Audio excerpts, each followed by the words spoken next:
ఒకసారి ఆలోచించగలరు. సో మనకు ఎదురయ్యే సవాళ్లు మీ ముందు నేను ఉంచుతాను. ఒక రకంగా చెప్పాలి అంటే క్రైస్తవ్యంలో మేము ఉన్నాము, మేము క్రైస్తవులము అని చెప్పంగానే మన సహోదరులు కొన్ని ఒక రకమైనటువంటి అపోహలకు గురి అయి ఉంటారు అన్నది నా అభిప్రాయం. కొన్ని అపోహలు మన మధ్య స్ప్రెడ్ చేస్తూ ఉంటారు. ఏమంటూ ఉంటారు అంటే, మీరు ఈ దేశానికి చెందిన వాళ్ళు కాదు, మేమైతే ఈ దేశానికి చెందిన వాళ్ళం అని చెప్తూ ఉంటారు. మీరు ఈ దేశానికి సంబంధించిన ఆలోచనలో గాని, మీరు ఈ దేశానికి మక్కువ చూపించే వాళ్ళు కాదు, ఈ సంస్కృతిని మీరు ప్రేమించే వాళ్ళు కాదు, మీరు ఇతర దేశాల సంస్కృతిని అనుసరించే వాళ్ళు అన్నటువంటి అభాండం మన మీద వేస్తూ ఉంటారు. దాని గురించి ఈ రోజు మనం చూస్తాం. అలాగే మీరు ఈ దేశాన్ని విభజిస్తున్నారు అని కూడా కొంతమంది అంటారు. They claim that Christians are in the business of dividing the nation. దానికి సమాధానం కూడా ఈరోజు చూస్తాం. When we apply the apologetics that Bible teachers, these are the consequences that we can talk about boldly.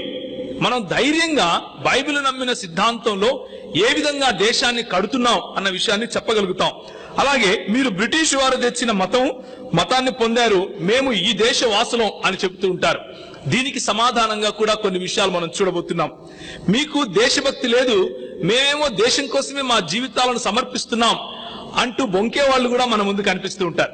ఇది ఎంత మాత్రం నిజం అన్న విషయాన్ని కూడా మనం చూసుకుంటాం. ఎందుకు ఈ విషయాలు చూసుకోవాలి, ఎందుకు ఇప్పుడు ఈ సమయం ఎందుకు ఇంపార్టెంట్ అన్న విషయం కనుక చూస్తే, తెలుగు రాష్ట్రాల్లో ఈ మధ్య చాలా మంది కాషాయ వస్త్రాలు ధరించుకున్నటువంటి గూండాలు బయలుదేరారు. ఆ గూండాలు వాళ్లకు నచ్చిన పేర్లు పెట్టుకుని క్రైస్తవ సమాజాన్ని, ముఖ్యంగా చెప్పాలి అంటే క్రైస్తవ సమాజం కంటే కూడా ఎక్కువగా సామాన్య భారతీయ హిందూ సమాజాన్ని విభజించే పనిలో ఉన్నారు. విభజించి విద్వేషాలు రెచ్చగొట్టి వైషమ్యాలు పెంచి ఒకరి పట్ల ఒకరికి దూరాన్ని తీసుకుని రావాలి అన్న ఆలోచనలో ఉన్నారు. ఆ ఆలోచనను కనుక మనం అర్థం చేసుకోకపోతే, దాని ఆరిజిన్స్ ఎక్కడ, అవి ఎక్కడ మొదళ్ళు, దానికి మొదళ్ళు ఎక్కడున్నాయి అని గనక మనం ఆలోచించకపోతే, మనం కేవలం పైన కనిపించే పుండ్ల పైన దాన్ని ఏమంటారు మందు రాస్తాం, కానీ ఆ పుండుకు కారణమైన రోగం ఏదైతే ఉందో దాన్ని అలాగే వదిలిపెడతాం. ఈ రోజు ఒక పుండు మానితే రేపు ఇంకొక పుండు మొదలవుతుంది. కాబట్టి కూకటి వేళ్లతో దాన్ని పెరికివేయాలి అంటే విద్య, దానికి సంబంధించినటువంటి అవగాహన, సమగ్రమైన అవగాహన అవసరం. కాబట్టే ఈ సదస్సు, దాన్నే అప్లైడ్ అపాలజెటిక్స్ అని అంటున్నాం. మీరు దేశ పౌరుల కోసం ఏమీ చేయరు, మేమేమో దేశ పౌరుల కోసం వాళ్ళ కోసమే బ్రతుకుతాం అని అంటూ ఉంటారు. సైన్యంలో మేమే ఉన్నాం అని అంటూ ఉంటారు. ఈ దేశాన్ని నిర్మించేది మేము అని అంటూ ఉంటారు. దానికి సమాధానం ఈ రోజు మనం చూద్దాం. మీరు పాశ్చాత్య దేశాలకు, వారి పద్ధతులకు అమ్ముడుపోయారు అని చెప్పే వాళ్లను తిరిగి ప్రశ్నించే విధంగా మనకు ఈ సబ్జెక్ట్ అర్థమవ్వాలి. తిరిగి ప్రశ్నించే విధంగా మనకు ఈ అవగాహన రావాలి.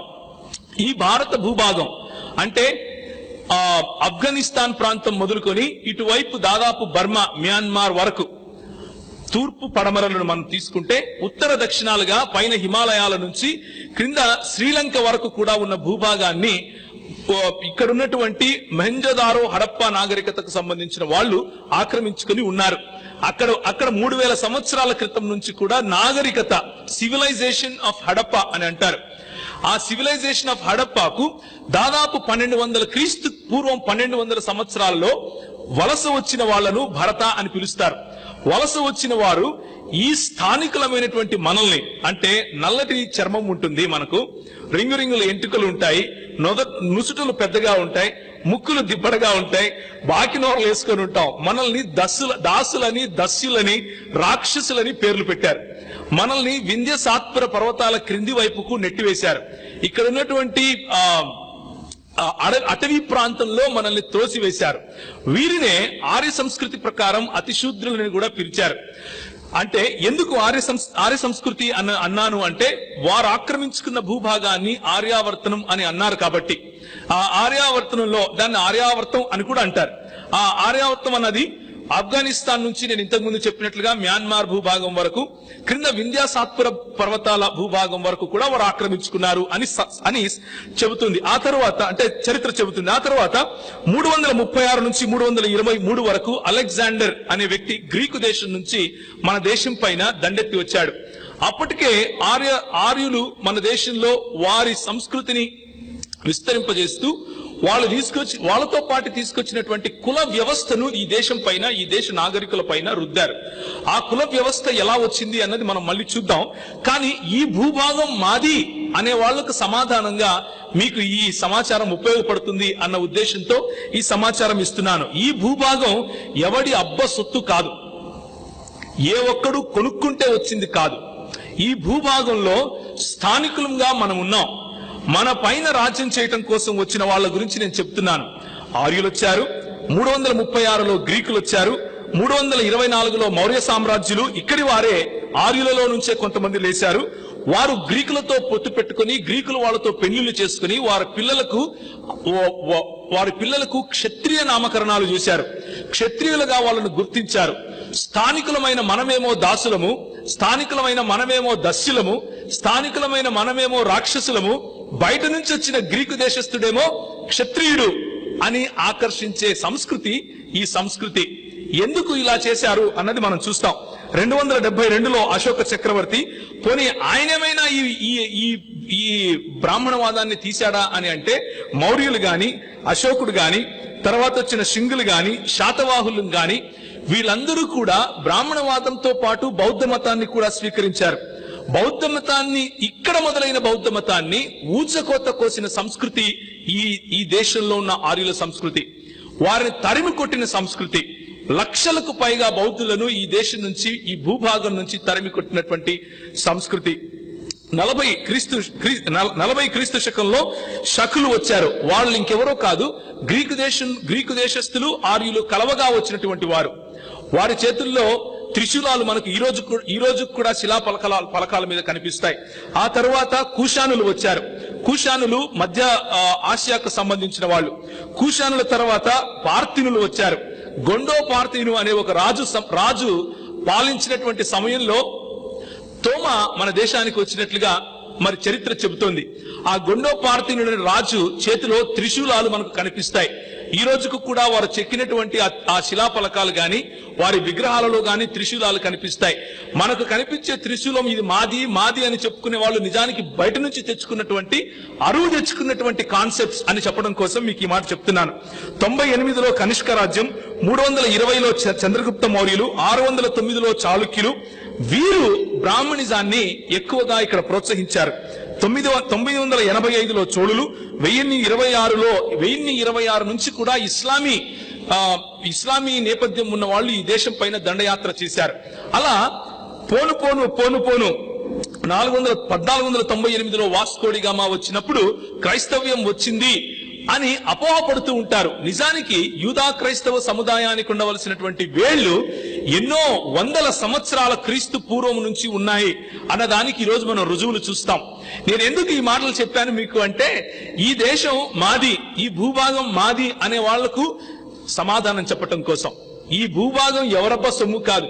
ఈ భూభాగము అందరినీ స్వేచ్ఛగా తిరిగేందుకు ఆకర్షించింది. ఈ భూభాగం అందరికీ తల్లి అయింది. ఈ భూభాగం అందరికీ తండ్రి అయింది. ఈ భూభాగం అందరినీ ఆహ్వానించింది, అందరినీ పెంచింది. దానికి కారణం నువ్వు నేను అయిన స్థానికులం. మనలో ఉన్నటువంటి అందరినీ కలుపుకుని పోయే స్వభావం, ఆ స్వభావం ఉంది కాబట్టే మనలాంటి స్థానికులు ఆ స్వభావాన్ని చూపించే క్రైస్తవ్యం వైపు ఆకర్షితులం అవుతున్నాం. అంతేగాని విభజించి పాలించే సంస్కృతి వైపు ఆకర్షితులం అవటం లేదు.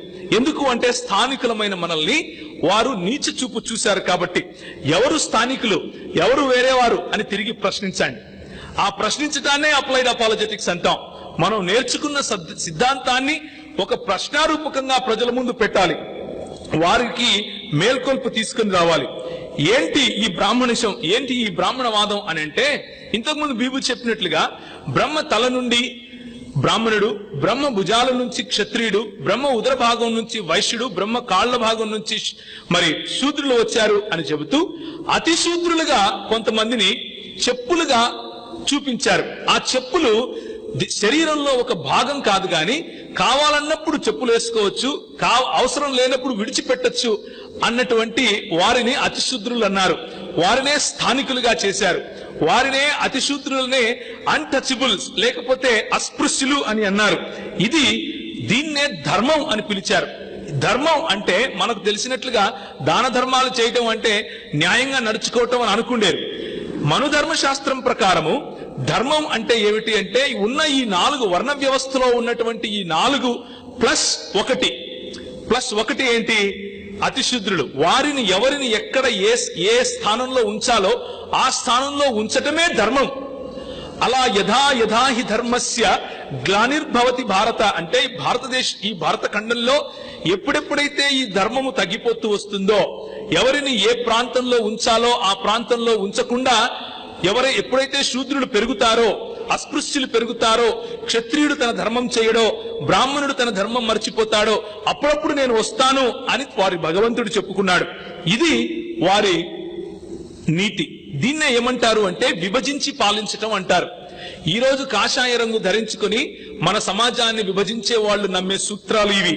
ఏంటి అంటే, ముందు సామదాన భేద దండోపాయాలు ఉపయోగించండి, మంచిగా చెప్పండి, వినకపోతే కొంచెం బ్రైబ్, ఒక బిస్కెట్ వేయండి, వినకపోతే ఒక కట్ట తీసుకుని కొంచెం దండించండి, అప్పుడు వినకపోతే వాళ్ళతో విభేదించి వాళ్ళని దూరం పెట్టేయండి, వెలివేయండి. అది కూడా వినలేదనుకోండి, కలుపుకొని వీడు మావాడే అనండి. ఇది వీళ్ళ సిద్ధాంతం. ఈ సిద్ధాంతంతోనే ప్రజలను విభజిస్తూ వచ్చారు. ఈ సిద్ధాంతంతోనే ప్రజలపైన రాజ్యాలు చేయటం మొదలు పెట్టారు. మొన్నటి దాకా అంబేద్కర్ గారు వీళ్ళకి భయంకరమైనటువంటి శత్రువు. ఈ రోజు అంబేద్కర్ గారు లేకపోతే పాంప్లెట్లు వేసుకోరు, ఈ రోజు అంబేద్కర్ గారు లేకపోతే పోస్టర్లు కొట్టించరు. అది వీళ్ళ బతుకు. మొన్నటి దాకా అంబేద్కర్ గారు విలన్, ఈ రోజు ఆర్ఎస్ఎస్ వచ్చి ఆయనకు సలాం కొట్టి విగ్రహం పెడుతుంది. ఎందుకు అంటే, నాకు ఉపయోగపడేది అది చెప్పైనా సరే నెత్తిన పెట్టుకుంటాను అనే సంస్కృతి ఈ ఆర్య సంస్కృతి. మనం తిరిగి ప్రశ్నించే వాళ్ళం అయి ఉండాలి. స్థానికులముగా గ్రీకులు వచ్చారు, వారిని ఎదిరించలేని సమయంలో వీరు మా వాళ్లే, వీళ్ళు క్షత్రియులే అని పట్టం కట్టారు. బుద్ధిజం వచ్చింది, ఎదిరించలేని సమయంలో, వారు పెరిగిన సమయంలో వీరు ఇంకెవరో కాదు, మా దశావతారంలో ఒకడు అని చెప్పుకున్నారు. రేపు క్రైస్తవ్యంతో కూడా ఇదే చేసే ప్రయత్నం చేశారు. కానీ క్రైస్తవ్యము అందుకు ఒప్పుకోదు. ఎందుకు అంటే, క్రైస్తవ్యము అబ్సల్యూట్ ట్రూత్ ను మాట్లాడుతుంది, సత్యము నిస్తరమైనది అని చెప్తుంది. ఈ సత్యము తప్ప వేరే సత్యము లేదు, దేవుని గురించినటువంటిది అని చెబుతుంది. కాబట్టి అది చేయలేకపోయారు. సిక్కులతో అలాగే చేశారు, జైనులతో అలాగే చేశారు. మొన్నటి దాకా సాయిబాబా వచ్చినప్పుడు ముస్లిము అని వెలివేసిన వాళ్ళు ఈ రోజు గుడులు కట్టుకుని కోట్లు సంపాదిస్తున్నారు. ఇది విభజించి పాలించే తత్వం. ఈ విభజించి పాలించే తత్వాన్ని మనం ఎదుర్కోవాలి అంటే మనకు చరిత్ర తెలియాలి. ఎందుకు ఈ మాట చెబుతున్నాను? మీరు చూసేటువంటి ఈ పిక్చర్ లో మొన్నటి దాకా ఎవరినైతే మన అంబేద్కర్ గారు ఏ ఐడియాలజీని అయితే ఇది తప్పు అని చెప్పారో, ఆ చెప్పినటువంటి హెగ్డేవర్ పక్కనే అంబేద్కర్ బొమ్మ పెట్టి మరీ పూజిస్తున్నారు అంటే వారి సంస్కృతిని అర్థం చేసుకోండి. తిరిగి ప్రశ్నించగల సామర్థ్యాన్ని ఆలోచించండి. ఎందుకు వీరు ఈ విధంగా హిందూ రాష్ట్ర దర్శనం గురించి మాట్లాడుతూ ఉంటారు అంటే, 1940వ సంవత్సరం 22వ మహాసభలో మధురలో ఆయన ఇలా అన్నారు. ఎవరు అంటే, ఒక గొప్ప మార్గదర్శకుడు వీళ్ళకి, సావర్కర్ గారు. ఆయన ఏమన్నారు అంటే, తనను తాను ప్రజాస్వామ్యవాది అని చెప్పుకున్న కారణాన హిట్లర్ ఒక మానవ మృగం అనడానికి ఏ కారణం లేదు అంటున్నాడు. బేసిక్ గా వాళ్ళ ఉద్దేశం ఏమిటి అంటే, జాత్యాహంకారాన్ని ప్రోత్సహించడం. అంటే ఈ దేశంలో ఉన్న ఆర్యులు ఆ దేశంలో, అంటే ఆ జర్మనీ దేశంలో ఏ విధంగా అయితే హిట్లర్ కు సంబంధించినటువంటి జర్మనులు ఉన్నారో, వాళ్ళు ఏ విధంగా జాత్యాహంకారాన్ని కలిగి ఉన్నారో దాన్నే నేషనలిజం అంటారు, దాన్నే ఈ దేశం కొరకు పోరాడటం అంటారు అని చెప్పినటువంటి ఆలోచన కలిగిన వాళ్ళు సృష్టించినటువంటిదే ఈ రోజు ఉన్నటువంటి సంఘ్ పరివార్, లేకపోతే ఈ రోజు ఫేక్ హిందూయిజం గా బయటకు వస్తున్నటువంటి వాళ్ళు. వీళ్ళు నిజానికి హిందూ సమాజం కాదు, వీళ్ళు ఫేక్ హిందువులను చీల్చటానికి పుట్టినటువంటి వాళ్ళు. జాగ్రత్తగా మనం ఈ సమాచారాన్ని మన హిందూ మిత్రులతో పంచుకోగలగాలి. సామాజిక ప్రక్షాళన చేయటమే వీళ్ళకున్నటువంటి అజెండా. బయట చీపుర్లు పట్టుకుని స్వచ్ఛ భారత్ అంటే నిజంగానే రోడ్లు ఉడుస్తున్నారు అనుకుండేరు. నిజంగా స్వచ్ఛ భారత్ అంటే హిందూయేతరులను ఊడ్చివేయడమే వీళ్ళ పని. నిజానికి దాని వెనుకున్న అజెండా అది. మీరు ఆలోచించాలి. ఈ విషయం నేను కాదు, సావర్కర్ ఆ సమయంలోనే చెప్పాడు. గోల్వాల్కర్ తను రాసినటువంటి బంచ్ ఆఫ్ థాట్స్ లోనే చెప్పాడు. ఆయన అన్నాడు, హిందువులు తప్ప, అంటే వారు ఎవరినైతే హిందువులను పిలుస్తారో వాళ్ళు, మిగిలిన వాళ్ళు కాదు. వాళ్ళు తప్ప మిగిలిన ఎవరు ఈ దేశంలో ఉండటానికి వీల్లేదు. ఒకవేళ ఉంటే వాళ్ళు సెకండ్ క్లాస్ సిటిజన్స్ గానే ఉండాలి అని తాను రాసినటువంటి బంచ్ ఆఫ్ థాట్స్ లో రాసుకున్నాడు. ఇది విభజించి పాలించే ఆ దేశ ఆలోచించాలి. వీళ్ళు ఎలాంటి విభజించి పాలిస్తారు అంటే, వాళ్ళు రాసుకున్నటువంటి పుస్తకంలో అహ్మదాబాద్ లో 1937లో ఆయన చేసినటువంటి ప్రసంగంలో ఆయన చెప్పాడు. ఆర్ఎస్ఎస్ స్థాపించిన వ్యక్తి ఆయన అంటాడు, మన దేశం ఒక దేశం అని అనుకోవటం మీరు మూర్ఖులు అని అన్నాడు.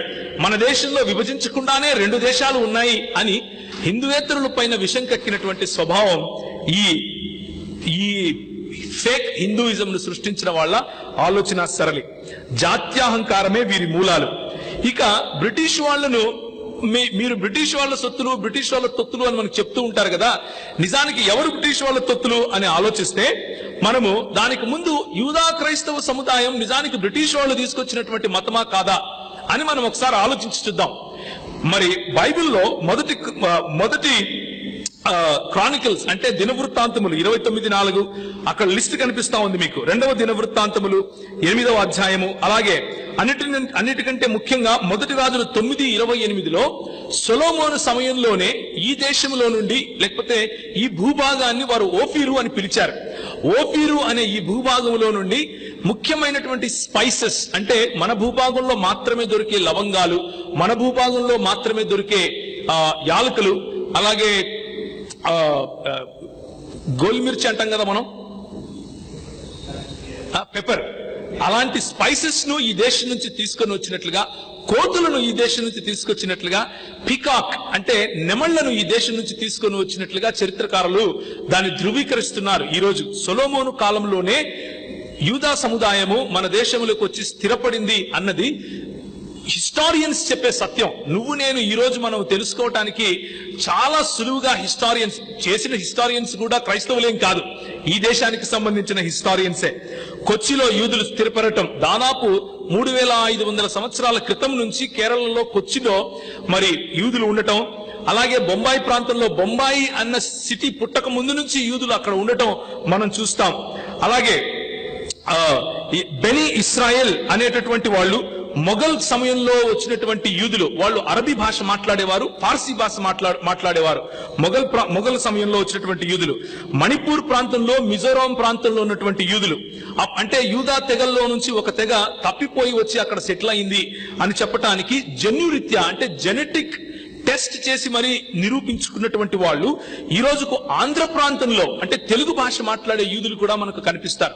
నేను ఎందుకు ఈ మాట చెప్తున్నాను అంటే, ఏకేశ్వరవాదం, ఒకే దేవుడు ఉన్నాడు, ఆ దేవుడు ఈ లోకాన్ని సృష్టించాడు, ఆ దేవుని స్వరూపంలో మన అందరినీ చేసుకున్నాడు అని చెప్పే ఆలోచన పద్ధతి కేవలము పాశ్చాత్యులు తెచ్చింది కాదు, తెల్లోళ్ళు తెచ్చింది కాదు. మనలాంటి వాళ్లే ఎవరైతే బయట నుంచి వచ్చారు అని మనల్ని పిలుస్తున్నారో ఈ బయట నుంచి వచ్చిన వాళ్ళు అలాగే బయట నుంచి వచ్చిన వాళ్ళు తీసుకొచ్చిందే. ఆ మెసొపొటేమియా ప్రాంతం నుంచి వచ్చిన వాళ్ళు తీసుకుని వచ్చిందే. ఆ మెసొపొటేమియా ప్రాంతం నుంచి వచ్చినటువంటి యూదులు ఈ దేశంలో హిందూ అన్న మతం పుట్టక ముందు నుంచి ఉన్నారు అన్నది మీరు తెలుసుకోవాలి. వారు నేర్పించినటువంటి ఏకేశ్వరవాదం, ఒకే దేవుడు ఉన్నాడు అన్నటువంటి సిద్ధాంతం పైననే 52వ సంవత్సరంలో వచ్చినటువంటి తోమా అయినా, అదే సంవత్సరంలో ఇటు అటు కొంచెం సమయానికి తేడాగా వచ్చినటువంటి మరి బర్తలోమి అయినా సరే ఇక్కడ సువార్తను ప్రకటించారు. వాళ్ళు ఈ దేశానికి రావటానికి కారణం ఏమిటి అంటే ఆ యూదులను చేరటానికే. ఏమని చెప్పాడు ప్రభు అపొస్తలుల కార్యములు 2వ అధ్యాయంలో? మొదట మీరు ఎవరికి సువార్త ప్రకటించమన్నాడు? యూదులకు, ఆ తర్వాత సమరయులకు, ఆ తర్వాత ప్రపంచం మొత్తానికి అన్నాడు. యూదులను వెతుక్కుంటూ మరి ఎక్కడెక్కడ యూదా సెటిల్మెంట్స్ ఉన్నాయో అక్కడక్కడికి అపోస్తలులు ముందు వెళ్లారు. ఆ వెళ్ళినటువంటి క్రమంలోనే తోమా మన దేశానికి రావటం మనకు కనిపిస్తుంది. అదే యూదులు ఇక్కడ ఉన్నారు అని చెప్పడానికి ఒక బలమైనటువంటి కారణం. ఆయన వచ్చి ఇక్కడ సువార్త చేయటం, తక్షశిలలో ఆయన ఉండటం, తక్షశిల నుంచి గండోపార్తి అనేటటువంటి ఆ రాజు దగ్గర నుంచి సెలవు తీసుకుని అక్కడ వచ్చినటువంటి ఒక పెద్ద తుఫాను కారణంగా వేరే ద్వీపానికి వెళ్ళటం, అక్కడ నుంచి తిరిగి కొచ్చి ప్రాంతానికి రావటం. ఒకవేళ సైంటిఫిక్ గా చూస్తే, హిస్టారికల్ గా చూస్తే ఆయన ఇక్కడ నుంచి చైనా వెళ్ళినట్లు కూడా కొన్ని దాఖలాలు ఉన్నాయి. వెళ్ళినా వెళ్ళకపోయినా ఆయన చనిపోయింది మాత్రం మన దేశంలో మన ప్రజల మధ్య, స్థానికులమైనటువంటి మన మధ్య అని చెప్పటానికి చాలా చరిత్ర మన దగ్గర ఉంది. కాబట్టి మనము బయట నుంచి వచ్చిన వాళ్ళం కాదు, మన ఆలోచన బయట నుంచి వచ్చింది కాదు. హిందూ అన్న మతం పుట్టక ముందు నుంచి కూడా, అంటే దాదాపు క్రీస్తు శకము 50 నుంచి కూడా యూదా క్రైస్తవ సముదాయం ఇక్కడ ఉంది అన్న విషయాన్ని నేను మీకు గుర్తు చేస్తున్నాను. మనకు దేశభక్తి లేదు అంటారు, మాకు దేశభక్తి ఉంది అని చెప్పుకుంటూ ఉంటారు. దేశభక్తి అంటే ఏంటి? వాళ్ళ ఉద్దేశంలో దేశభక్తి అంటే ఏంటంటే వందే మాత్రం చెప్పటం. అసలు ఈ వందే మాత్రం ఎక్కడి నుంచి వచ్చింది అని గనక మనం ప్రశ్నించామనుకోండి, 1850 చిల్లరలో మరి బంకించంద్ర చటర్జీ అనే ఒక ఆయన ఒక నవల రాశాడు. దాన్ని ఆనంద్ మఠ్ అని పిలుస్తారు.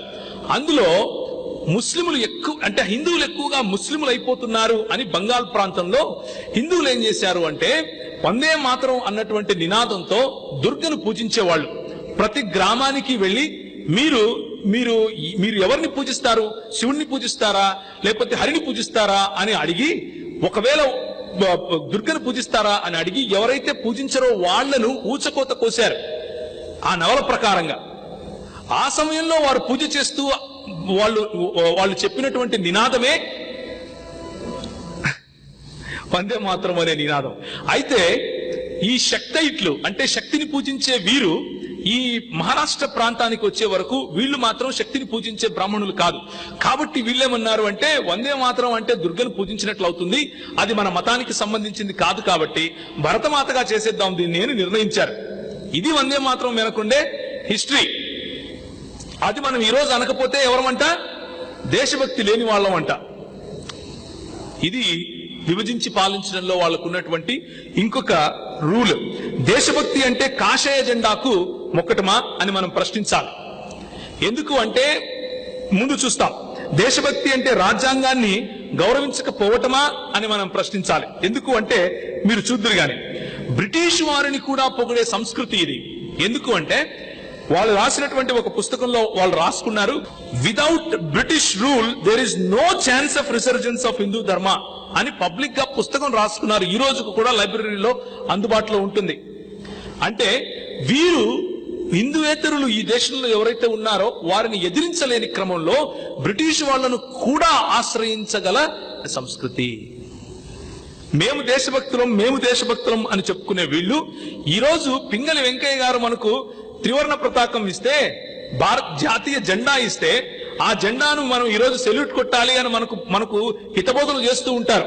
కానీ ఈ హిందూ ఈ ఎక్స్ట్రీమిస్ట్ ఎవరైతే ఉన్నారో కాషాయ రంగం కట్టుకుని హిందువులను చీల్చడానికి ప్రయత్నం చేస్తున్నారో, భారతదేశాన్ని చీల్చడానికి ప్రయత్నం చేస్తున్నారో, వాళ్ళు రాసుకున్న పుస్తకం 14 జూలై 1946 నాగ్పూర్ లో జరిగిన గురు పూర్ణమి కూడికలో గోల్వార్కర్ ఏమంటున్నాడు అంటే మాకు ఒకటే జెండా, అది కాషాయ జెండా. మేము ఈ త్రివర్ణ పతాకాన్ని ఏనాడు హిందూ దేశంగా దానికి పతాకంగా అంగీకరించము అని చెప్పారు. దాన్ని ఆయన we are drifting away from our culture అని పేరు పెట్టుకున్నాడు. మనమంట సంస్కృతి నుంచి దూరం వెళ్ళిపోతున్నామంట. వీళ్ళు దేశభక్తులు, మనం దేశభక్తులం కాదు. ప్రశ్నించగలగాలి, తిరిగి మనం ప్రశ్నించగలగాలి. అలాగే త్రివర్ణ పతాకం పైన ఈ రోజు కూడా ఆర్ఎస్ఎస్ యొక్క వాళ్ళ ఐడియాలజీని చూస్తే వాళ్ళు ఈ రోజుకు చెప్పుకునేదే ఇది. మా జెండా ఇదే, 1 లీడర్ 1 నేషన్ 1 ఫ్లాగ్. ఇది వాళ్ళ నినాదం.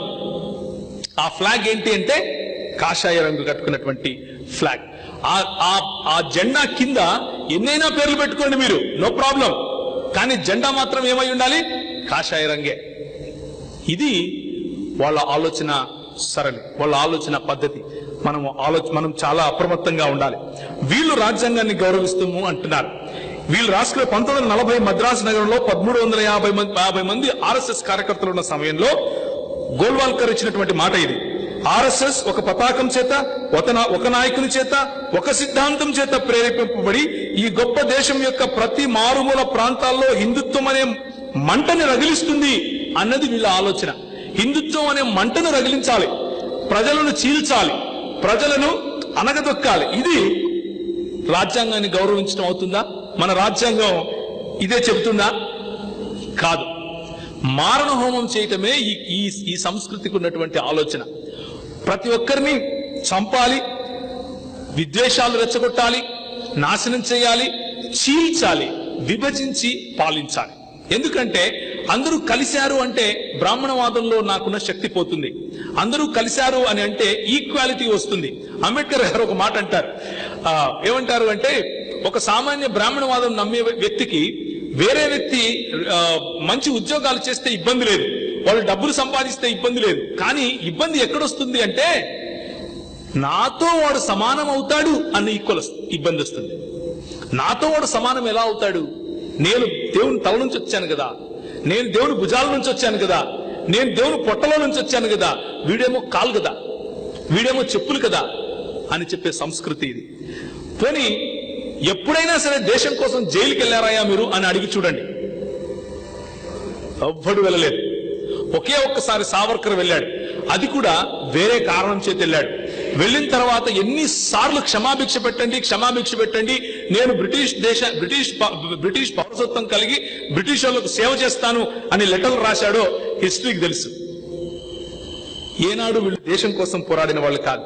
కానీ రెచ్చగొట్టడం, ప్రజలను చీల్చటం, చంపటం, ఇది విభజించి పాలించే ప్రక్రియలో వాళ్ళు చేసే పద్ధతి, వాళ్ళు చేసే పనులు.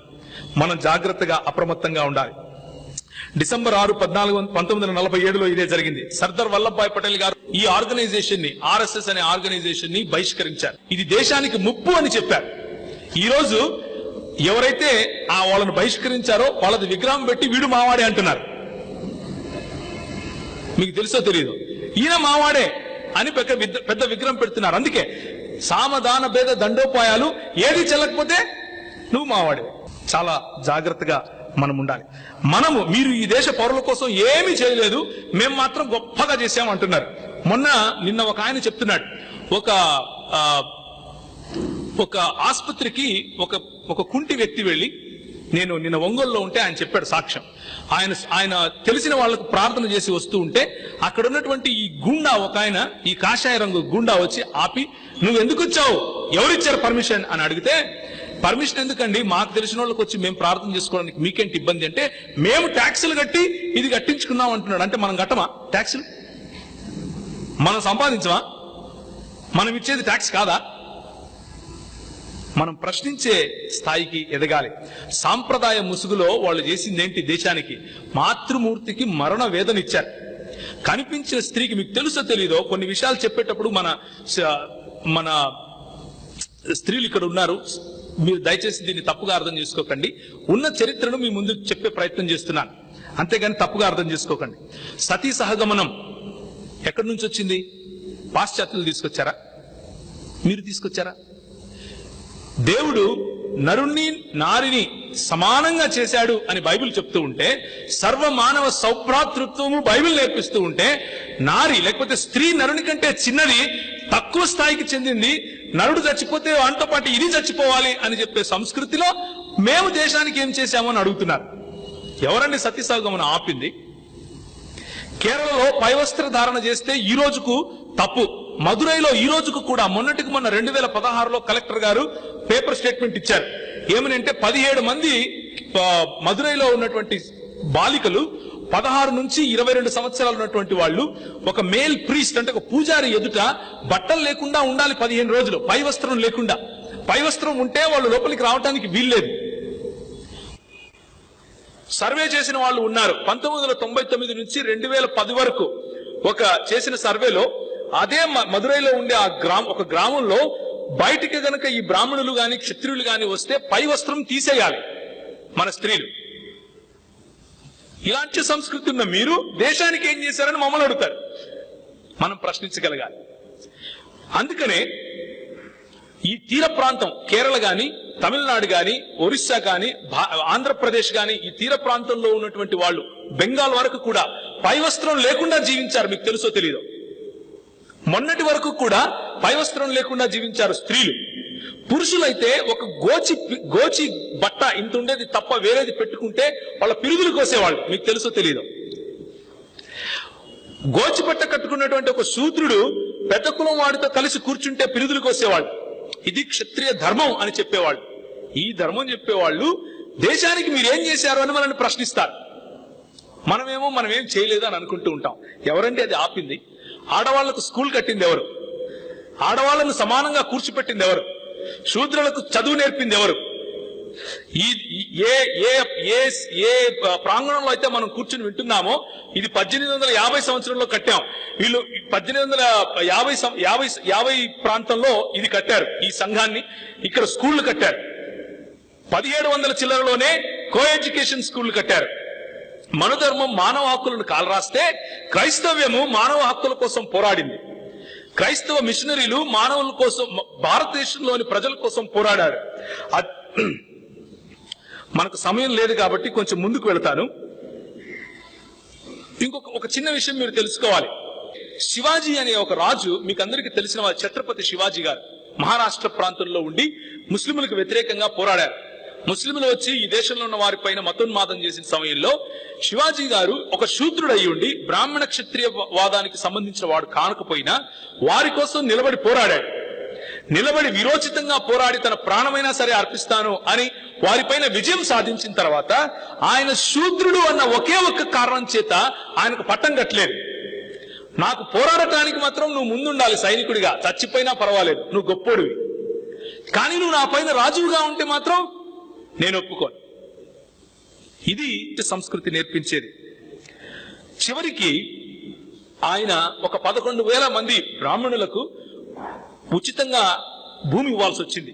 కొన్ని వేల మంది 60,000 చిల్లర బ్రాహ్మణులకు పెళ్లిళ్లు చేసి వాళ్లకు గిఫ్ట్లు ఇస్తే గాని ఒక్క బ్రాహ్మణుడు భట్ట అనే ఒక వ్యక్తి వారణాసి నుంచి వచ్చి ఎడమకాలి బొటను వేలితో బొట్టు పెట్టాడు. ఎడమకాలి బొటను వేలితో బొట్టు పెట్టి, ఇప్పుడు నువ్వు క్షత్రియుడిగా నేను నిన్ను గుర్తిస్తున్నాను, అది కూడా ఏంటి నీ జనరేషన్ కాదు, నీ కొడుకుల నుంచి క్షత్రియులు అవుతారు అన్నారు. పోనీ వాళ్ళ కొడుకులకు వేదాభ్యాసం చేయించారా అంటే చేయించలేదు. పోనీ వాళ్ళ కొడుకులకు ఏమైనా వేదాభ్యాసం చేయించారా, చదువు చెప్పారా అంటే చెప్పలేదు. చదువు చెప్పింది ఎవరండి ఈ భారతదేశంలో? ఎవరు చదువులు చెప్పటానికి ముందుకొచ్చారు? స్త్రీల పట్ల వివక్ష, దళితుల పట్ల వివక్ష. కానీ 1805లో హిందీ భాష నేర్పింది మనం. 1606లో ఈ భాషల్లో ఉన్నటువంటి అన్నిటి వాటిని తీసుకుని వచ్చి లోకల్ లాంగ్వేజెస్ లో సంస్కృతిని నేర్పించింది మనం. 1747లో తమిళ భాషలో మనము వాంగ్మయాన్ని తీసుకుని వచ్చాం. అలాగే 1772, 1778లో బెంగాల్ గ్రామర్ పుస్తకాన్ని రాసింది మనం. విద్య నేర్పించింది మనం. కో ఎడ్యుకేషన్ స్కూల్స్ 1700 చిల్లరలోనే కేరళలో కట్టారు. ఇక్కడ చెప్పినట్లుగా 1850లోనే స్కూళ్లు కట్టారు. మీరు సిపాయి తిరుగుబాటు అని చెప్పుకొని నవలు రాసుకునే సమయంలో ఇక్కడ బాలలను కలిపి చదువు చెప్పారు. ప్రింటింగ్ ప్రెస్ తీసుకొచ్చింది మనం. ఈ దేశానికి కనీసం వాళ్ళ భాగవతం, వాళ్ళ భారతం కూడా ట్రాన్స్లేట్ చేసుకోకుండా ఎక్కడ వీళ్లకు తెలిస్తే మిగిలిన వాళ్లకు మా పైన రాజ్యం చేస్తారో అన్న భయంతో వాళ్ళకు చదువు చెప్పకుండా ఉన్న సమయంలో క్రైస్తవ మిషనరీలు వచ్చి వాటిని తర్జుమా చేశారు. అంతవరకు వాటిని లోకల్ లాంగ్వేజెస్ లో తర్జుమా చేయలేని గతి మీది. మీరు దేశభక్తులు ఎలా అవుతారు? మేము సంస్కృతిని నాశనం చేసే వాళ్ళం ఎలా అవుతాం? సంస్కృతిని నిలబెట్టింది మనం, సంస్కృతి నేర్పించింది మనం. మోడర్న్ ఇండియాని నిర్మించింది ఎవరు? 1857లో బొంబాయి యూనివర్సిటీ కట్టాం. అదే 1857లో మెడ్రాస్ యూనివర్సిటీ కట్టాం. అదే 1857లో కలకత్తా యూనివర్సిటీ కట్టాం. అంతకంటే ముందు శ్రీరాంపూర్ ట్రయో స్థాపించింది ఎవరు? మనం కాదా? అది జరిగిన తర్వాత అమ్మమ్మమ్మ మా వాళ్ళు ఎక్కడ వెళ్ళిపోతారో అని చెప్పి కొత్తగా చిన్న స్కూల్ పెట్టుకుని ఈరోజు ఏకల్ విద్యాలయ అనే పేరుతో హిందువులు కానిటువంటి దళితులను హిందువులు చేసే ప్రయత్నం చేస్తున్నారు. మనము జాగ్రత్తగా ఉండాలి. పాశ్చాత్య దేశాల నుంచి వచ్చినటువంటి బట్టలు వేసుకుంటారు మీరు, మీ స్త్రీలు, లేకపోతే మీరు ఇలా ఇన్ఫిల్ట్రేట్ చేస్తున్నారు అని ఎవరైతే మనకు క్లాసులు బిగుతారో వాళ్ళ పిల్లలు 80% వేరే దేశాల్లోనే ఉంటారు. 80% ఇంగ్లీష్ మీడియంలోనే చదువుకుంటారు. మన పిల్లలు ఎంతమంది చదువుకుంటారు? ఒళ్ళు చూపించుకునే సంస్కృతి మీది అని చెప్పేది వాళ్ళు, కానీ ఒళ్ళు చూపించకపోతే వక్షాలు కోసేది వాళ్లే. ఇది విభజించి పాలించే సంస్కృతి. నేను ఎందుకు ఈ మాటలు మీకు చెప్తూ వచ్చాను అంటే, మనము తిరిగి ప్రశ్నించే స్థాయిలో ఉండాలి. మనం తిరిగి ప్రశ్నించాలి అంటే ఈ సమాచారం మనకు అందాలి. క్రైస్తవ మిషనరీలు, క్రైస్తవ దృక్పథం ఈ ప్రపంచానికి, ఈ ప్రపంచంతో పాటు ఈ భూభాగానికి ఏం చేసింది అని తెలుసుకోవాలి. అట్టడుగున ఉన్న వర్గాలను పైకి తీసింది, క్రైస్తవ మిషనరీలు. అట్టడుగున ఉన్న వర్గాలకు చదువు నేర్పింది క్రైస్తవ మిషనరీలు. అట్టడుగున ఉన్న వర్గాలకు చదువు నేర్పటం మాత్రమే కాదు కానీ ఒక డిగ్నిఫైడ్ లైఫ్, సమాన స్థాయిలో మనం జీవించవచ్చు. ఎందుకు అంటే దేవుని స్వరూపంలో మనం చేయబడ్డాం అని చెప్పింది క్రైస్తవ మిషనరీలు. మనం ఈ సువార్తను కేవలము ఆధ్యాత్మికతకు, ఆత్మీయతకు, మతపరంగా మాత్రమే నిలువరించకుండా ఇలా సామాజికంగా గనక తీసుకుని వెళ్ళగలిగితే, సామాజిక కోణంలో కూడా ప్రజలను మనం పురికొల్పగలిగితే, సామాజిక కోణంలో కూడా ప్రజలను మనము సమీకరించగలిగితే, తప్పకుండా రానున్న రోజుల్లో మనం ఈ బ్రాహ్మణవాదాన్ని నిలువరించగలుగుతాం. లేకపోతే రాబోయే సమయంలో అక్కడ గ్రీన్ బట్టలు వేసుకుండే ఐసిస్ కనిపిస్తాడు, ఇక్కడ కాషాయ బట్టలు వేసుకున్న ఐసిస్లు కనిపిస్తారు. ఏ పిల్లలకు మనం మన దేశాన్ని ఇవ్వబోతున్నామో ఆలోచించాలి. మన దేశాన్ని మన పిల్లలకు ఏ దేశాన్ని బహుకరించి వెళ్తున్నామో ఆలోచించాలి. దీపావళి కానుకగా మనల్ని మంచి రాజులను సైతం రాక్షసులు అని చంపే సంస్కృతిని ఇద్దామా? చచ్చిపోయినందుకు ఎవడన్నా పండగలు చేసుకుంటాడండి? అది నేర్పిద్దామా? లేక మన పిల్లలను ఈ సమాచారంతో నిలబెట్టి ఈ దేశం కోసం పనిచేసేలా చేద్దామా? ఒకసారి ఆలోచించండి. మనం నేర్చుకునే ఈ సమాచారం, మనకు అందబోయే ఈ సమాచారం కొన్నిసార్లు కూర్చున్న వాళ్ళలో చాలా మందికి తెలిసి ఉంటుంది, కొన్నిసార్లు ఇది కొత్త అయి ఉండొచ్చు.